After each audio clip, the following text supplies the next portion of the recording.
Армысыздар. Құрметті көрермендер, Номадгай арнасына қош келдіңіздер. Каспий теңізі 5 мемлекетке ортақ, әлемдегі ең үлкен тұйық су айдыны. Жылдар бойы бұл аймақ тыныш көл саналып келді. Бірақ 2026 жыл бәрін өзгертті. Украина дрондары Каспийдегі орыс кемелерін ұрып жатыр. Израиль Иранның Каспий флотын дерлік жойды. Осындай аяусыз ортада Қазақстанның бар жоғы 7-8 катерден тұратын әскери теңіз күші өз секторын қалай қорғайды? Бүгін біз Түркиямен бірге салынып жатқан кеме жасау зауыты жобасын, әскери теңіз күштерінің қазіргі жай-күйін және Каспийдің жаңа қауіп-қатерлерін терең талдаймыз. Алдымен қазіргі жағдайдан бастайық. Қазақстанның әскери теңіз күштері 1993 жылы құрылған. Жалпы саны шамамен 3000 адамнан тұратын қарулы. Күштердің ең кіші тармағы.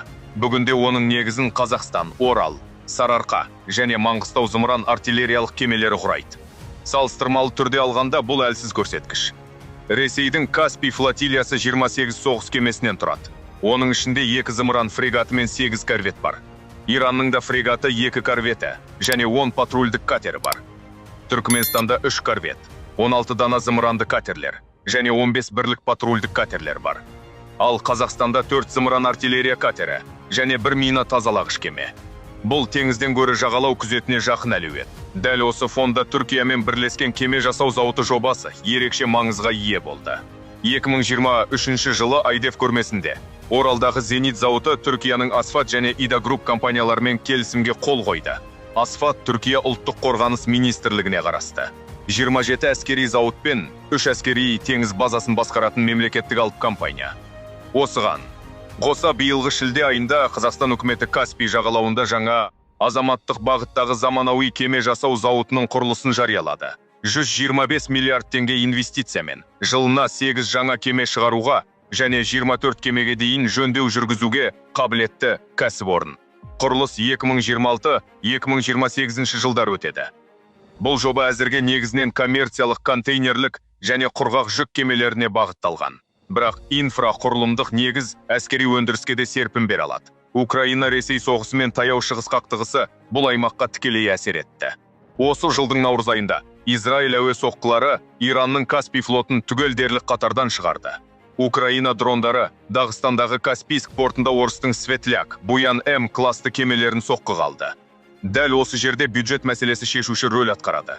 Түркияның Асфаты құрған Ада класты корветтерінің экспорттық бағасы Украинаға жеткізілген нұсқасы бойынша шамамен $300 миллион аймағында. Бұл өте қымбат. Сондықтан толыққанды экипажды корвет бәсекесіне түсу қаржылық тұрғыдан ақталмайтын жол. Мұның орнына нақты балама бар Түркияда Улак сериясындағы қаруланған экипажсыз катерлер. Негізгі нұсқасы 11 метрлік, композиттік корпуста. 2 тонна жүк көтере алатын, 35 түйін жылдамдықпен 400 шақырымға дейін жүзе алатын платформа. Оның бағасы жария дерек көздер бойынша шамамен $2 миллион аралығында, яғни бір корветтің құнына бірнеше ондаған улактарды сатып алуға болады. Улак бұл 6 және 15 метр аралығындағы 6 түрлі нұсқада шығарылады. Су бетіндегі соғыс, 200 келі жарылғыш заты бар камикадзе қайық, патрульдік катер, электрондық барлау және тіпті су асты қарсы соғыс нұсқалары.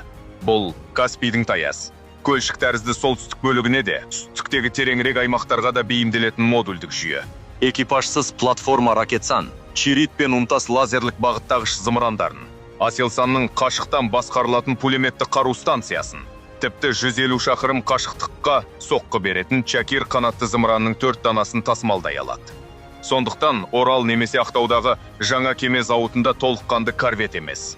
Дәл осындай улак типті экипажсыз катерларды лицензия бойынша жергілікті құрастыру ең дұрыс жол.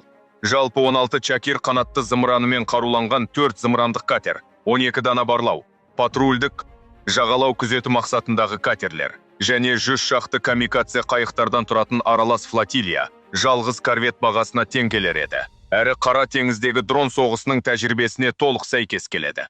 Каспий теңізі енді ұмытылған көл емес. Украина мен таяу шығыс соғыстары бұл аймаққа дрон соғысының жаңа тәртібін алып келді. Ал Қазақстанның қазіргі флоты бұл қатерге дайын емес. Түркиямен бірлескен кеме жасау зауыты дұрыс бағыттағы қадам, бірақ жеткіліксіз. Болашақ санмен емес, технологиямен дрондар, барлау жүйелері және шағын жылдам, өлімге қауіпті платформалармен өлшенеді. Қазақстан осы сабақты уақытында үйренсе, Каспий секторын нақты қорғай алады. Пікірлеріңізді төменде қалдырыңыздар. Желіде болған Номад Гай, келесі кездескенше сау болыңыздар.